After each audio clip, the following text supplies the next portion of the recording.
Hi, welcome to Firecat Projects. I'm Stan Klein, and we're very proud to have the exhibition of the artwork of John Nagy. It's open now and available for viewing until August 15th. John Nagy was an interesting person in a certain part of time in New York in 1946 to 49. He was the first television instructional artist for national TV on NBC. He was a graphic artist that grew up in Kansas on a Mennonite farm without electricity and slowly made his way to New York. And because of the power of his personality and his love of what he did, he made it to TV, and the audiences loved him. And after 1949, his show would be broadcast on other networks across the country for the next 20 years.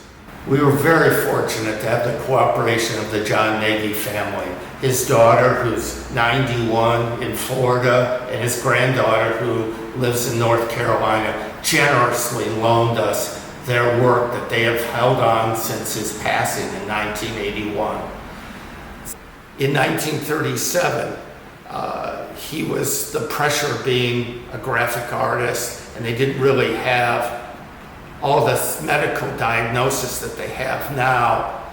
He was definitely experiencing some mental upheaval, and the cure that they came up with was electric shock treatment. And so he went through that treatment, and to recover, he went to California, to Idlewild, to join his family. And this painting of a palm plant was his first piece that he did after the treatments. The next small piece are drawings from his sketchbook, and they're just really sweet little pieces of Americana and just really of boats in the harbor, and he just really had a nice eye for seeing that monumental image. And you'll come to the set of 5 drawings from the sketchbook. Again, these almost look like preliminary drawings for ideas to do on the TV show, because he was always looking for elements to do in a landscape to show you how to do it. Here's a cone, here's a sphere, here's a combination of block and cone, and that's how he would be able to teach how to draw. So he's always looking for those landscapes that would have those elements. Now the other piece, the color painting on board, he was hired by RCA to come to Washington and go to a congressional office building, and they closed broadcast it to a meeting of the FCC to get color TV approved. He did the painting in less than 2 hours while they had their meeting, and it was able to get that approval of the technology so that RCA could go forward with color TV. All the paperwork on the back are his notes from that day, and his granddaughter remarkably found the congressional records in 1947 that talk about him doing that painting that day.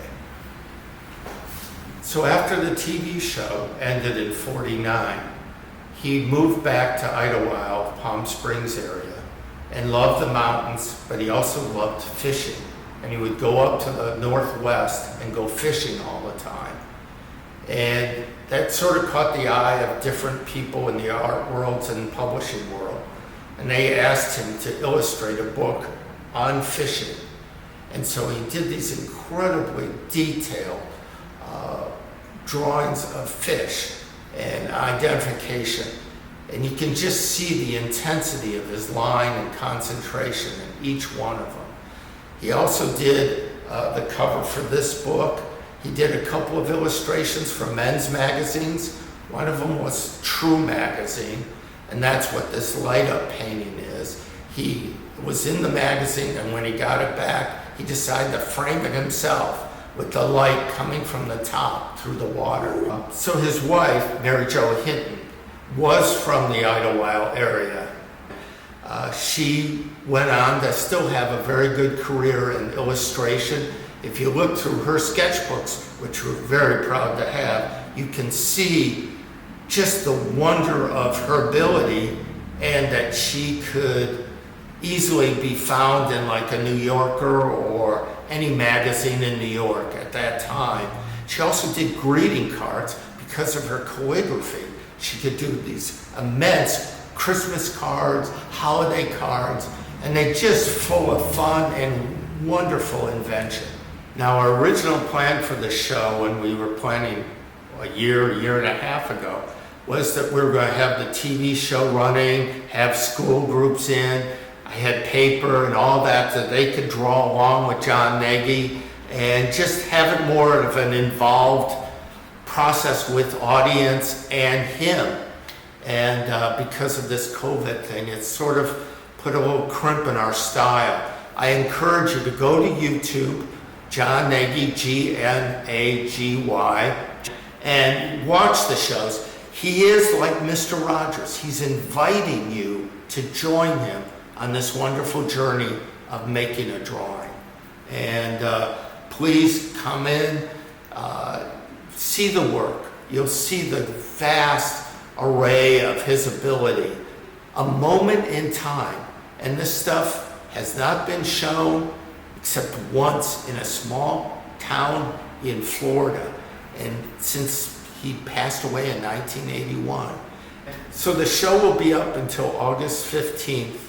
It is available for viewing. I'd prefer that you would make an appointment or contact me to see the show ahead of time to make sure that we're not having too much of a crowd and that you have the time to really investigate the work without feeling pressure.